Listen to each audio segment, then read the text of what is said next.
Salut à tous, c'est Hugo de la chaîne NSS et aujourd'hui, oui, je suis désolé, on se retrouve à nouveau à l'intérieur. Juste avant de commencer, je tenais à préciser deux choses. La première, c'est que je reprends le rythme de une vidéo par jour pendant un mois. On est en confinement, autant s'occuper. Et deuxièmement, j'ai regardé les stats de la chaîne et j'ai vu que 75%, les 3/4 des gens qui me regardent, sont pas abonnés. Qu'est-ce que vous faites? J'ai pas l'habitude de demander ça, mais si vous voulez me soutenir, n'hésitez pas à vous abonner, ça fait toujours plaisir. Bref, parenthèse fermée, aujourd'hui, on va apprendre à faire un effet que j'aurais dû sortir il y a bien longtemps mais que j'ai pas pris le temps de faire au final. On va changer la couleur des yeux de quelqu'un. En l'occurrence, pour le coup, ce sera moi.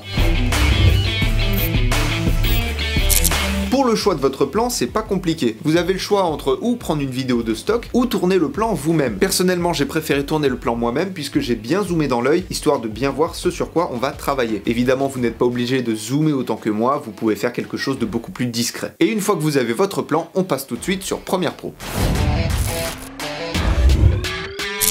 Avant toute chose, je tiens à préciser que cette méthode n'est pas universelle, moi je fais comme ça, mais vous avez plein d'autres méthodes pour faire, je vous conseille de regarder un petit peu ce qui se fait ailleurs également. Ce qu'on va commencer par faire, c'est faire un suivi de masque. Alors vous pourriez me dire, oui mais le suivi c'est pas fait pour Premiere Pro, il n'y a pas d'option, c'est que sur After Effects. Alors oui et non. Oui dans le sens où Premiere Pro n'est absolument pas optimisé pour du suivi, mais non puisqu'il y a bel et bien une option de suivi sur Premiere Pro. Uniquement pour des masques, je suis d'accord, mais l'option existe. Ce qu'on va venir faire, c'est qu'on va venir créer un masque autour de l'œil et faire un suivi avec un masque créé à partir de l'effet couleur lumétrie. Tout simplement pour dire à l'effet, tu agis dans l'œil, dans la zone que j'ai délimitée avec le masque, et le reste, tu ne fais rien. Pour ça, vous allez dans votre fenêtre effet, vous tapez couleur, vous glissez déposer l'effet couleur lumétrie sur le rush, et vous allez prendre l'outil plume de couleur lumétrie. Je vais zoomer un petit peu dans mon image. Pour ceux qui sont pas à l'aise avec les plans d'œil en gros plan comme ça, je suis désolé, mais j'ai pas le choix. On va venir faire différents points, ce qui va nous créer notre masque.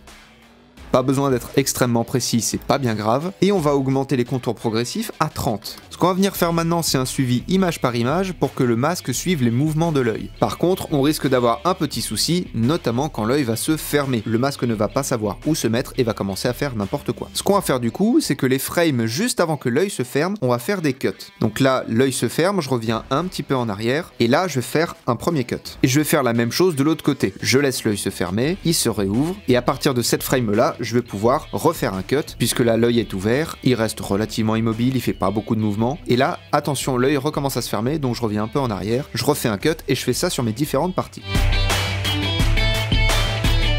Voilà, donc là j'ai isolé les endroits où l'œil se ferme, et sur les 4 dernières parties, je vais pouvoir venir faire un suivi du masque. Pour la première partie, je me mets tout au début, je vais activer le chronomètre de tracé du masque, pour activer les images clés, puisqu'il va falloir retenir chaque position à chaque image, c'est très important. On va cliquer sur la petite clé à molette pour modifier la méthode de suivi, et on va sélectionner uniquement la position, puisqu'on veut juste un suivi dans l'espace de la position du masque. Et ensuite, vous allez pouvoir appuyer sur la flèche suivi du masque sélectionné vers l'avant, et attendre que ça se fasse. Donc là, on va pouvoir regarder image par image le suivi de notre masque et on voit que ça suit les mouvements de l'œil à chaque image. Et c'est exactement ce dont on a besoin. Et du coup, on va faire ça sur les 3 autres parties. Alors je sélectionne la partie, je me mets tout au début, je sélectionne le tracé du masque, je le replace puisque entre temps forcément d'un plan à l'autre il a bougé, c'est tout à fait normal. Et pareil, j'active le tracé du masque, je modifie la méthode de suivi et j'appuie sur la flèche. Et maintenant, j'attends. Et à chaque fois, vous allez faire ça. Le suivi du masque, on vérifie image par image, je modifie mes points et je vous retrouve juste après.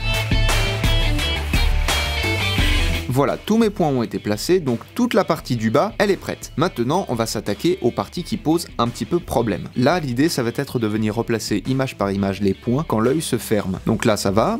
Là, ça va. Et là, voilà, les premiers points, tout du moins ceux qui sont en haut, on va venir les baisser. C'est d'ailleurs pour ça que je fais des traits linéaires et pas des courbes, puisque des courbes, c'est très compliqué à modifier, surtout image par image. Et surtout que des fois, les points génèrent des courbes, un petit peu comme ça leur chante. Là, on voit qu'on a quasiment plus rien, du coup, on va faire une petite technique. Vous allez revenir une image avant, vous allez activer le chronomètre de opacité de masque, et vous le laissez à 100, vous réavancez d'une image, et là, vous mettez l'opacité à 0, puisque on ne veut plus de masque, étant donné qu'on ne voit quasiment pas l'œil. On avance d'une image, là pareil on régénère une image clé en appuyant sur le petit rond, on avance encore et là l'œil est revenu donc on remet la valeur d'opacité à 100% et on finit de modifier les 3 dernières images clés. Donc là je remets le masque au bon endroit, j'abaisse les points sur la ligne de l'œil et je fais ça jusqu'à la fin. Voilà, et là vous avez modifié image par image la fermeture et la réouverture de l'œil. Vous faites ça à chaque fois que vous avez un clin d'œil et on se retrouve juste après.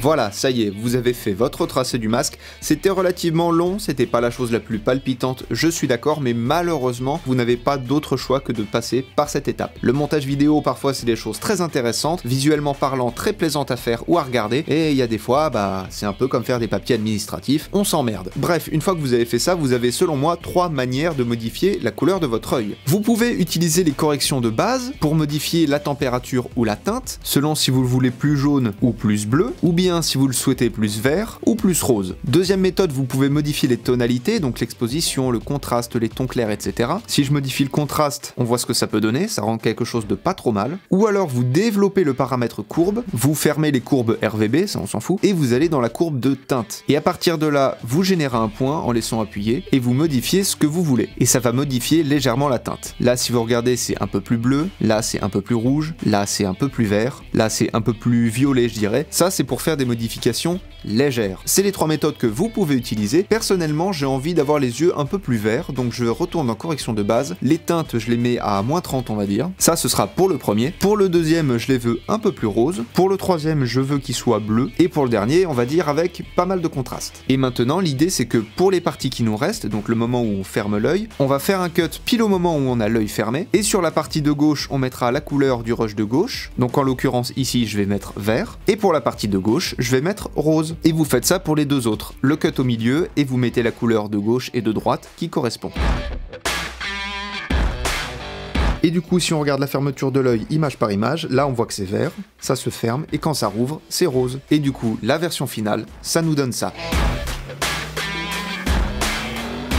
Ça a pris du temps, je sais, le suivi de masque image par image, c'est quelque chose qui est pas très palpitant, mais c'est nécessaire.